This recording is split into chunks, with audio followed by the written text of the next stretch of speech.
One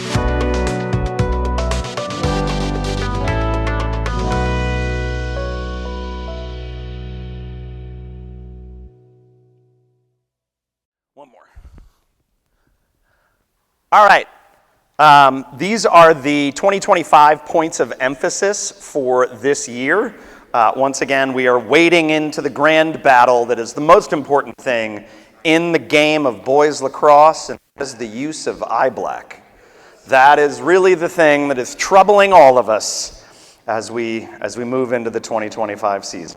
The fate of Western civilization hangs in the back. All right, so eye black, the real big one is properly worn mandatory equipment. We'll get into that in a second. We have a new definition in the rule book. It is scrimmage area, and we'll get to that. They've slightly modified the field diagram, and we've got a little more clarification on unintentional or indirect and direct contact to the head. So if we can go to the next slide. We've added a coach's box. This is to mirror the NCAA diagram. That little area right there, that new box that goes from the 40 to the 45, only the coach or a player who is about to enter the substitution area. So remember, you are only allowed to be in the substitution area as a sub if a substitution is imminent. That means somebody is basically right around the wing line. So you can't just be in there hanging out. The idea here really is to make sure that the table personnel have good sight lines so they can see what's happening. It's not a big deal. If you do not have the coach's box, it's fine, okay? But we probably want to do a game report and submit that, but there is no penalty for not having a substitution area or a coach's box area, okay? Let's move on. All right, this is the big one, properly worn mandatory equipment. Now, it said that in the rule book for the last year or so, but what we are saying is the chin strap actually needs to be worn on the chin. How many of us have seen helmets come off in these games? The kid picks it up and goes, pops it right back on.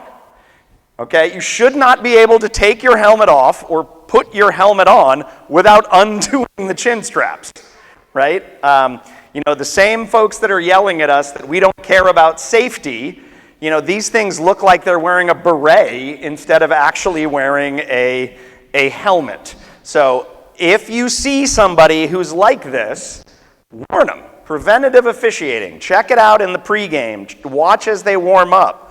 But if they're not doing it, send them off the field, right? And when the coach says, why are you off the field, say, hey, he's not wearing his helmet. It means that elbow pads need to be worn, surprisingly, on the elbow, okay? So you can't have it on the bicep if you're a defender.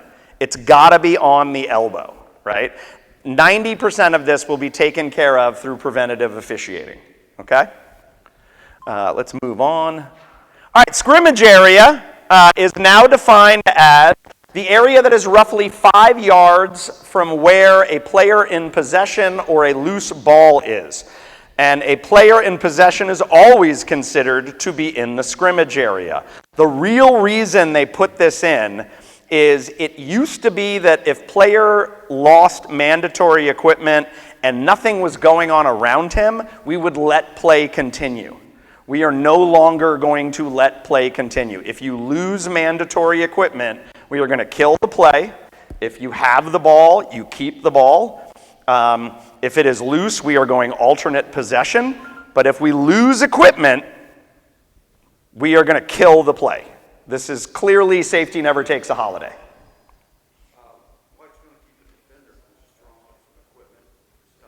My unsportsmanlike conduct foul.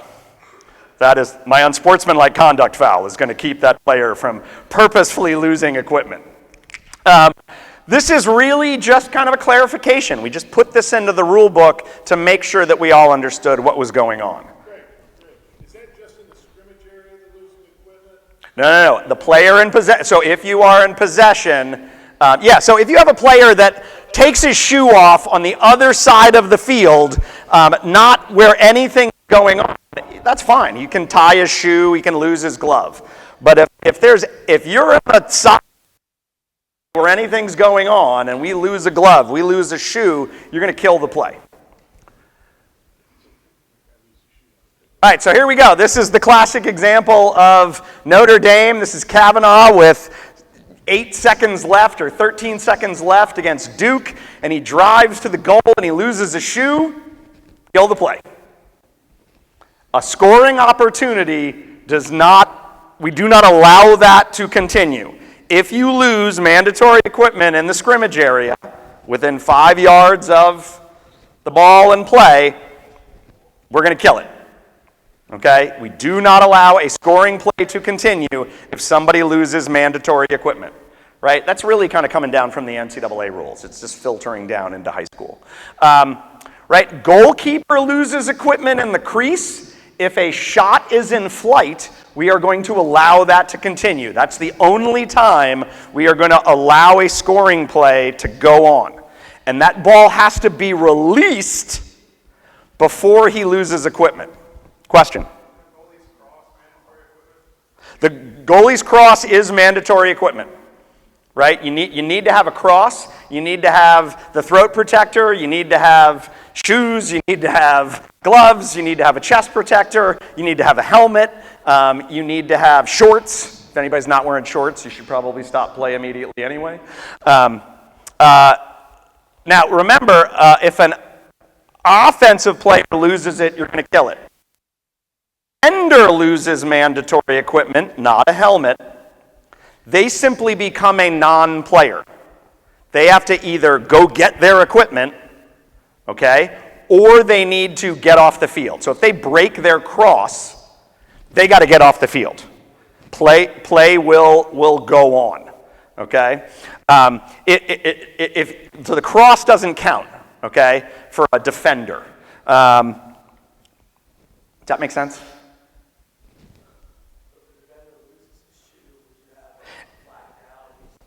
If he loses his shoe and he keeps playing, that's a flag down, right? If he loses a glove, a defender loses a glove and keeps playing, that is a flag. Yeah, you got to kill it. Right? It's not a slow whistle, okay? All right. Yeah.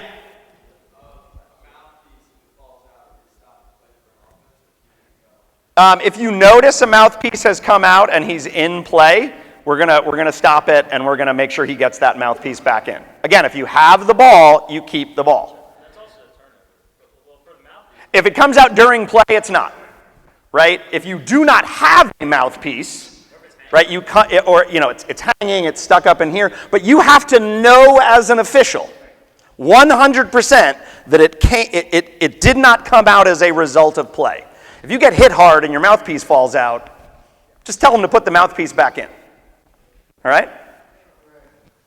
So defender's shoe comes off in the scrimmage area, and he continues to play. That is a flag. Legal procedure playing without mandatory equipment. Right? That's a 30-second penalty. Yeah. Now, if he immediately realizes, oh, I've lost my shoe, and runs away, so he's more than 5 yards away, you can allow play to continue, right? But if he keeps playing, you got to kill it because he's wearing mandatory equipment. Great. That example you just gave, he stops, runs away from the play, gets out of it, and it's a shoe. Mm-hmm. Does he have to come off the field, or can he just fix his shoe on the field? As long as he's 5 yards away, he can fix his shoe on the field. Yeah, again, if he, you know what I mean? So again, we'll work through this. But again, the question is this a safety issue? That's the 100% thing you have to ask yourself.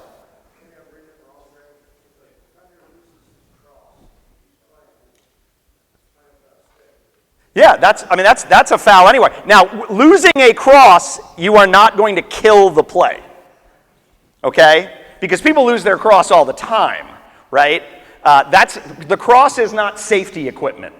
The cross is something that you need to be a legally equipped player, but we're not worried about your safety if you lose your cross. We are worried about arm pads and helmets and shoes and all those other things. All right, let's move on. Loss of helmet. This is kind of a review. This was introduced last year. Loss of helmet. When a player's helmet comes off, kill the play. Nothing continues. There's no scoring opportunities. Helmet comes off, kill the play. Okay? It does not matter if it was legal or illegal contact. If a player's helmet comes off, we kill the play. Player whose helmet comes off. Let's say we have a flag for illegal body check, and that's what we think caused the helmet to come off. You will adjudicate that foul, but the player whose helmet came off cannot come back in the game until the next dead ball after the whistle resuming play. So you have to have a whistle that starts play back up, and then you have to have a dead ball. So a coach cannot, right after that helmet comes off, say, I want a timeout. I want him back in the game. Coach, we have not had a whistle resuming play. Once we have a whistle resuming play, if you are allowed to call a timeout, you may call a timeout. But if you're not allowed to call a timeout, we're going to have to just wait until the next dead ball. So you're going to have to pay attention. I suggest writing that player's number down on the back of your card. 34 can't come in until the next dead ball after a resuming play. If a team is in or into possession, they are going to keep the ball. So if you've got a play on, if you've got a flag down, that team is going to keep the ball. If the offense is in possession when a helmet comes off, even if it is the player in possession whose helmet comes off, that team will keep the ball, but he has to go off until the next dead ball following a whistle resuming play. Yes, if a goalie has to go out, you're gonna allow a reasonable amount of time for folks to get a goalie suited up, and then you will allow a 1-minute warm-up period for that goalie. If they want more than a minute, they got to call a timeout. Okay? If the ball is loose when somebody's helmet comes off, it is going to be alternate possession unless you have a play on or a flag down. Okay? If you have a flag down, you are always going to award it to the team that was fouled. Right? Does that make sense? All right. Let's move on to the next one. All right. Again, this is just a clarification, but this is the Bermuda Triangle right here, people. If we get a restart near the sub box, it is never a quick restart. Never a quick restart. What we are trying to avoid here is somebody is standing right by the substitution box, 2 yards away. You blow the whistle in, and what happens? Somebody substitutes on the field and absolutely hammers that kid from behind. We do not want that to happen. So this is the one instance in which we are going to mandate that a player move 5 yards away from the substitution box so that we know the defense is going to be 5 yards away. Now, I've been a teacher for a very, very long time. Telling a 16-year-old boy whose adrenaline is spiking through the roof to move 5 yards in from the substitution area is not going to work. So what I tell them is, I need you on the wing line. Move to the wing line. Once they move to the wing line, you're going to restart. This is also one of those situations where, as the trail official, you should be standing next to that kid. You want to come up and be very close to that restart area. If you're 40 yards away going,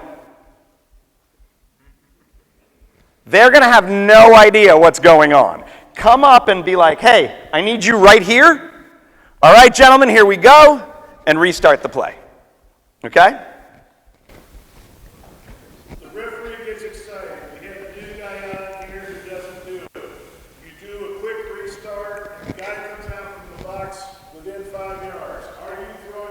I am going whistle, whistle, whistle, whistle. That was an inappropriate restart. Everybody go back to where they need to be.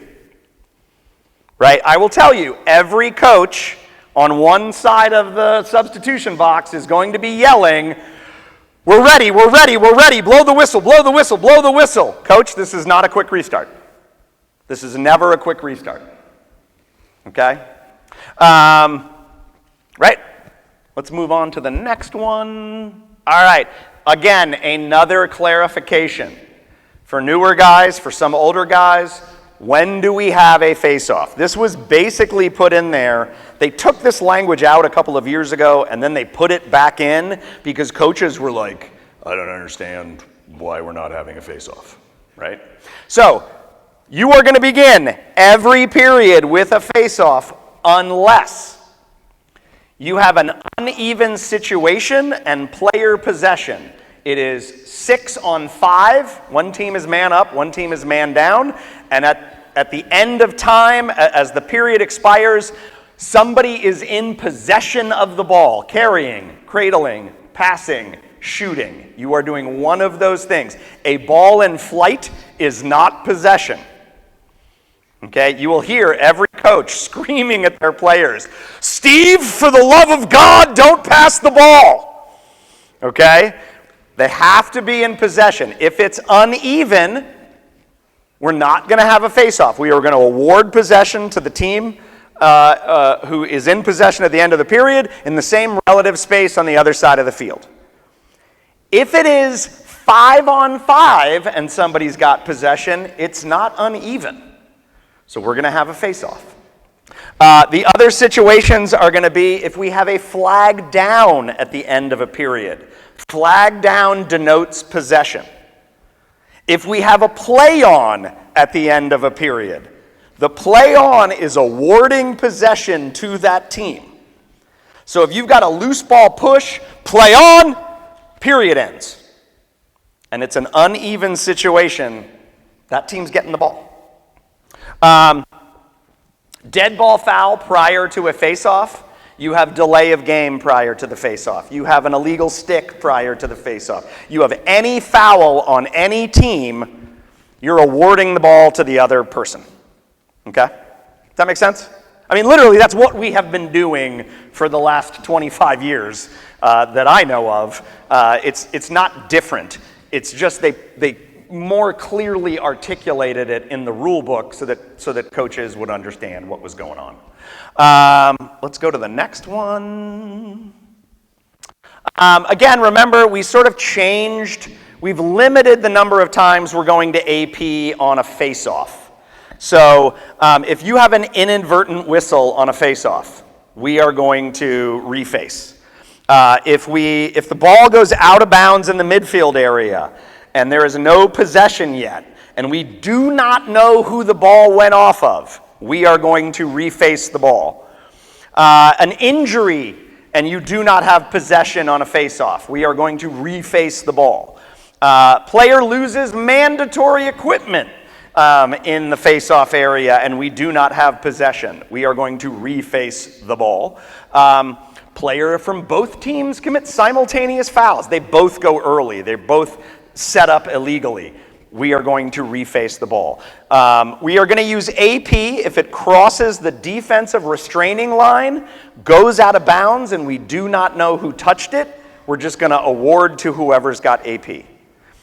And then if the ball crosses the defensive restraining line and player loses mandatory equipment, we are going to award it by AP. So basically, once it crosses the defensive restraining line, now AP is in play. Almost anything else, we're just going to reface. Okay? Again, this is simply a clarification. This is what we've been doing for years and years. All right, next one. All right, flag down, slow whistle. The only thing they added here, and we've been going back and forth, the rules committee has been going back and forth on this for years. If a player is passing the ball and the ball is in flight, and we have a personal foul, we have a slash on that passer, it's now a flag down. It should be a flag down. Remember, the definition of possession is carrying, cradling, passing, and shooting. So even though the ball is in the air and may be considered loose, in terms of a flag down, we are saying, no, that team's in possession, I got a flag down. Because remember, for a loose ball personal foul, you kill the play immediately. And so we've put this clarification in that says if you are passing or shooting, we are assuming that your team is in possession and we are going to throw a flag. Basically, we're waiting to see if the pass gets completed. No. If the ball is in flight and a player is fouled, it is a flag down, slow whistle. We are not waiting to see if it comes to a successful conclusion. If the ball is in flight, either from a shot or from a pass, and we have a foul, we are going to throw a flag, and when the ball hits the ground, we are just in a flag down. Does it have to be a clean pass? So in other words, If you think he is passing, it is a pass. defense question. He's tipped immediately as soon as it leaves his cross. He's tipped by the defensive players, or he's passing it and the cross is checked. So it's not necessarily a clean. It doesn't need to be a good pass. It's just like a shot, right? If you think the player is checked as he gets shot, as he's taking a shot and it shoots off to the right, it's still a shot, right? So it's sort of, what do you think this player is trying to do? He is trying to pass. He just was fouled. We're going to throw a flag, right? And we're going to allow that flag down, slow whistle to go on. Brother, I've been preaching this forever. Yeah. The question is, this contradicts our idea that a ball in flight is a loose ball. 100% I agree with you. I would prefer to keep the definitions, but this is above my pay grade. All right, next slide. All right, checking with the cross. Again, they just added in this idea that you are allowed to check a player who is within 5 yards of a loose ball in flight, to your exact point, right? I understand where you're coming from. I have been arguing this for years with the men's officials committee and all of these guys. But again, we do not write the rules. Coaches write the rules. The rules committee is made up of coaches. There is an official on there. Dave Seidman and Walt Munzie are on there. But I do not believe that they are voting members. They are advisors to as the rules interpreter and as the federation liaison. They are simply advisory positions. So we get the rules from coaches and ADs, and we have to muddle through them as best we can. All right, next slide. Checks involving the head and neck. This now mirrors what the college rule is. If you have contact that begins as essentially a legal play, it hits on the chest, it's basically a pretty good lacrosse play, but it slightly is off target, and it slides up into the head, you can start with a 1-minute non-releasable penalty. We call this indirect contact to the head, okay? If it is directly into the head and neck area, you are starting at a minimum of 2 minutes non-releasable, possibly 3, with the possibility of ejection. Okay? And again, this simply mirrors what we're talking about. Now, we are talking about direct blows, strikes, vicious, deliberate. We are talking about big-time contact. We are not talking about simply contact. Okay? You can hit a player's head and it can be nothing. But Greg, you don't love the children. You don't want them to be safe. Rule 542, situation. A1 attempts to check B1's cross, but instead A1's cross A makes slight contact with B1's head or neck. No foul, this is a brush. We do not wear equipment because we think contact is going to occur. We wear equipment because we know contact is going to occur. That is why we wear helmets, okay? I like to think of this as, is it a dink or a doink, or is it a pow? Okay, if it's a pow, now we're talking contact to the head and neck. If it is a dink, if there is that downward check going for the cross that scrapes against the face mask, you can simply call that a brush. Doesn't have to be, it is not automatically contact to the head and neck. And strikes B1's head or neck, slashing, a 1 minute releasable foul. We can still have a 1 minute releasable slash that made contact with the head. All those coaches are going to be like, Greg, there's a rule about contact with the head and neck. Why is that not? Well, coach, that was just a slash. Okay? If it is, again, look at the words, excessive, violent, uncontrolled, that's what we're looking for contact to the head and neck. Questions on that one? The menu for what we're going to call for things that hit the head, there's a lot of options there. Do you want to talk about how you want to report that, or you want to do that later?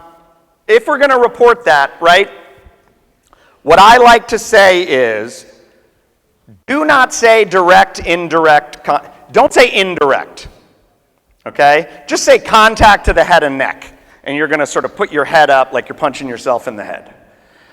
So it is